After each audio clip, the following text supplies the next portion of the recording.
This video is for entertainment purposes only and is not financial advice. Hey guys, welcome back to another video. My name is Josh, and in today's video I'll be providing you with an update on my Sharesies public portfolio for the month of May 2021.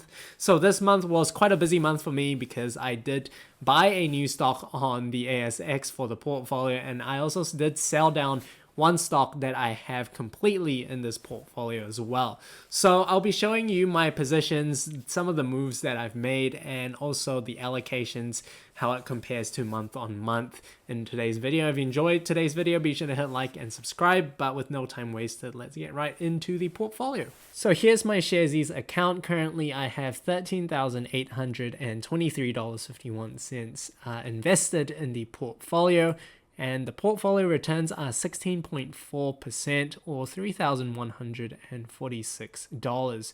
Now you might have noticed that the portfolio amount did drop quite significantly. So on the previous update, the portfolio amount was roughly over $16,000. And in today's update, the portfolio amount did drop quite substantially. And the reason for that drop is because Sharesies did recently change the way they calculated their returns. The reason why it did drop was the difference in how much cash I had. So I currently have 4,500 ready to be invested. So what they've done, I think, to calculate their portfolio amount, they took out the cash position. So this $13,000 is basically what you've invested in your portfolio currently. So the reason for that drop isn't because my portfolio lost any value, it's just the change in how they calculated your returns. So the portfolio returns amount as well has pretty much stayed consistent.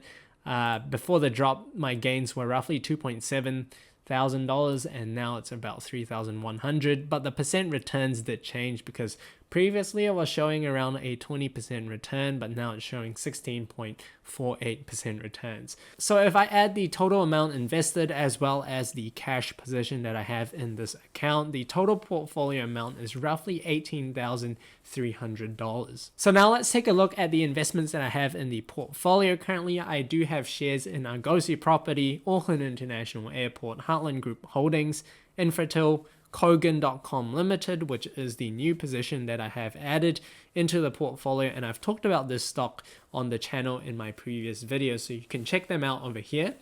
And I do have NZX as well, Oceania Healthcare, and I have $1 worth of Smart Shares NZ Top 50 Fund, but over the past month it did drop 2 cents. So it went down 2%.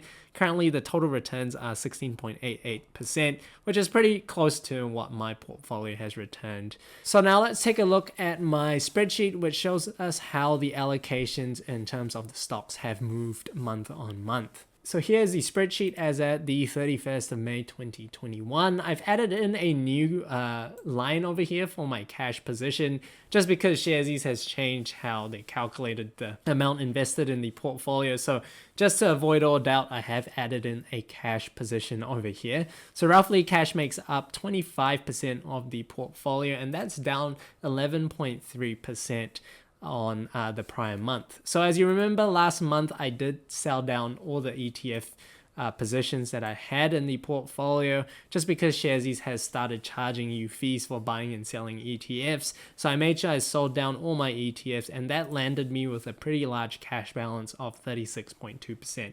So over the past month or so, I've allocated that cash into investments. I've reinvested into stocks that I already had, as well as buy new stocks. So I did buy 100 shares in Kogan. Shortly after I bought the shares dipped. I didn't buy it, but the share price came back up. Currently it's about $10.19. I was expecting the share price to drop even more, but I think we'll have a near-term opportunity to buy stocks of Kogan a little bit cheaper than what they're trading at right now. Now, the second largest position that I have in the portfolio is Oceania Healthcare, currently making up 21.8% of the total portfolio, an increase of 6.1% over the past month or so. Now, in terms of its share price, it's actually gone up to $1.40 from previously $1.35. So it's gone up a little bit, but I've basically been buying Oceania Healthcare quite heavily, and they recently did announce their full year results, or their results for the 10-month period to the 31st of March. So I'll probably be making a video on that later on in the month. If you're interested, be sure to leave a comment down below so I know that you guys are interested, and I'll try to make it quicker. The third largest position is Heartland Group Holdings, currently making up 14.1%, an increase of 2.3% as well. So this stock's share price has also gone up and went up from $1.81 to $1.91, but I've been buying more shares in Heartland Group Holdings. I did predict that their forecast would increase based on how the other banks were tracking, and a few days later they did say that they were going to achieve at the upper end of the guidance or even higher. I can't remember which one it was. It currently pays a pretty good dividend of 4.65%, and total returns on the stock is 30.85%.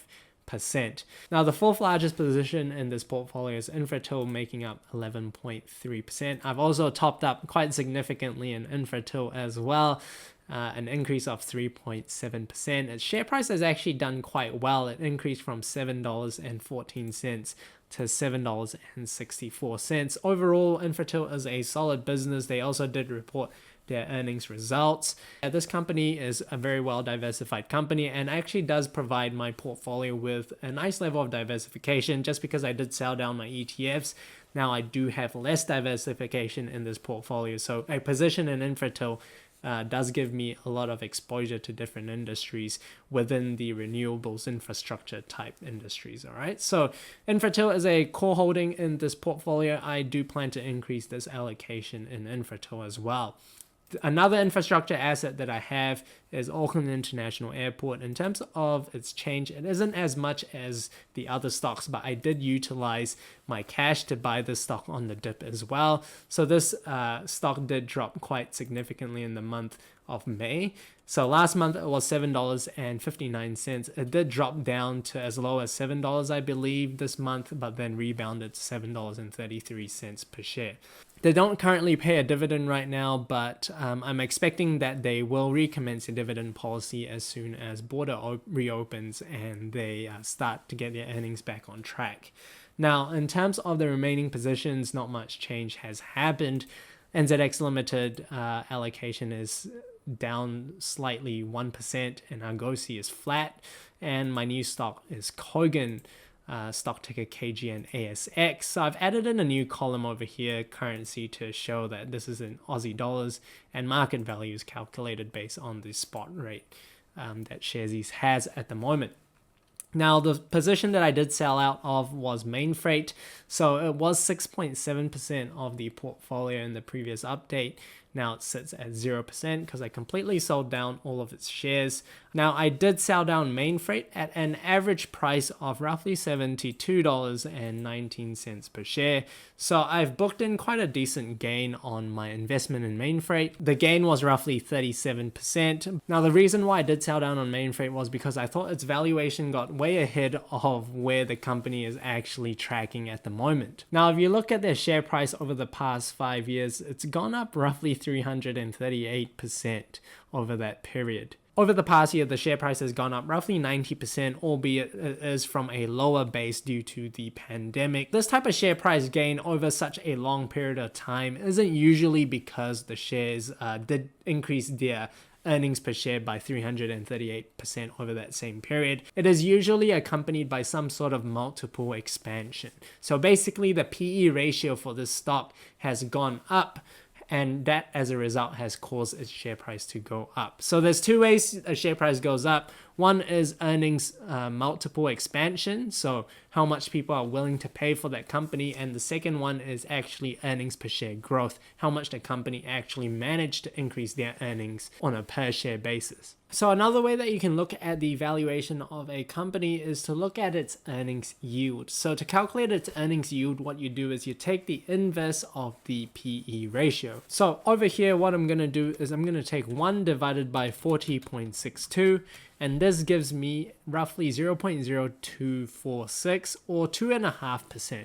So what this means is that if you invest $100 into Mainfreight, you basically get $2.50 of earnings out of this company. Now this 2.5% yield of course doesn't include any future growth potential of this company. So for example, if this company grows by 100% over the next year or doubles its earnings, then your earnings yield would basically double, right? From 2.5 to 5%. So this 2.5% is representing what the company currently earns. Now if you look at the current dividend yield of the company, it's currently around 1%. Now this 1% is slightly lower than the 2.5% earnings yield, and the reason being is of course the company doesn't pay out all of its earnings to shareholders through a dividend. They do reinvest some of the profits into the business. So there is a slight variation, but if you look at the dividend yield, it's currently 1%, and it's not a very high return on your investment from a dividend perspective. And that is also a reason why I haven't been so inclined to hold the stock in the dividend portfolio, because it is currently paying a really low dividend, and I think I can find better opportunities elsewhere. So let's take a look at the 10-year history of Mainfreight. Now this is a company that's been growing revenue every year quite consistently. So it's been growing revenue over the past 10 years at roughly 10.6% per year. And it has also grown its earnings per share by roughly 15.7% per year for the past 10 years. So that is a really good track record, and this company is known as one of New Zealand's best. It has one of the best cultures, best working environment, and there's even a book written by Keith Davis on the culture of the company, how it got to where it currently is. By no means, this is not a promotion for you to buy the stock or buy the book. But this was written about 8 years ago. So it's been a long time, but you know, Mainfreight is still that type of brand of a company in New Zealand where it's such a good company, everyone wants to own it. But for me at the moment, I'm thinking, you know, this is a company that has a good track record, but how much of it has already been priced in? So if you look at its trailing PE ratio over the past 5 years, you can see that the earnings multiple has gone up quite substantially. Well, at the start of this 5 years in 2016, the trailing PE ratio was roughly 20 times.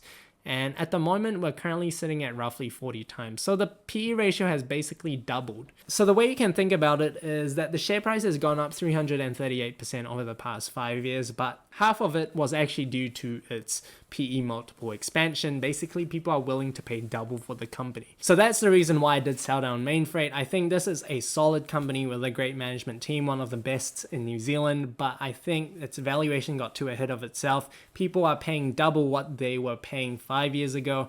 And I don't know if this entire situation with an increased level of freight demand will continue into the future once borders reopen. And this is a great compounder, but at this price point, I'm not willing to own the stock. So I'm selling it, and I will be looking for other stocks to reinvest into the portfolio. So that is why I sold down Mainfreight. Let me know what you think. Leave a comment down below. If you enjoyed this portfolio update, be sure to hit like as well as subscribe. Thank you guys for watching. Until next time, take care.